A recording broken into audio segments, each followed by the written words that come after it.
All right, I said I would be reasonable. If you won't give me $10, then give me $5. I can go as Billy the Kid. I'm not going to give you $5 either. But I'll tell you what I'll do.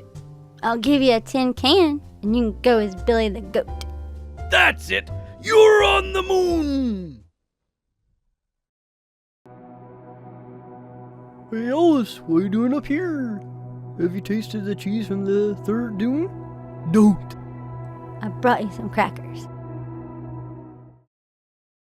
Guess I'll go ahead and read today's devotion. 78.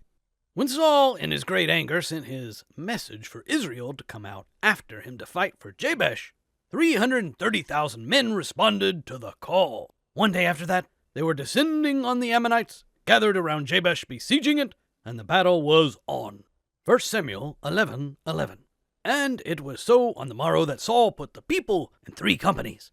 They came into the midst of the host in the morning watch, slew the Ammonites until the heat of the day. It came to pass that they which remained were scattered, so that 2 of them were not left together. This was a great victory and a tremendous start to the monarchy, but there was still no real sense of unity in the land. 1 Samuel 11:12, the people said unto Samuel, Who is he that said, Shall Saul reign over us? Bring them in, that we may put them to death. They have just saved many of their countrymen from death, or a fate about as bad as death, and their ideal of celebration is, wait for it, call for the death of some of their countrymen. Fortunately, Saul was having none of that. 1 Samuel 11:13. And Saul said, There shall not a man be put to death this day, for today the Lord hath wrought salvation in Israel. Good for you, Saul. Do you realize that vengeance is never the goal? Coming together to do a work for God is the goal. Saul could have held a grudge over past insults, but instead he chose to move past that and glorify the Lord.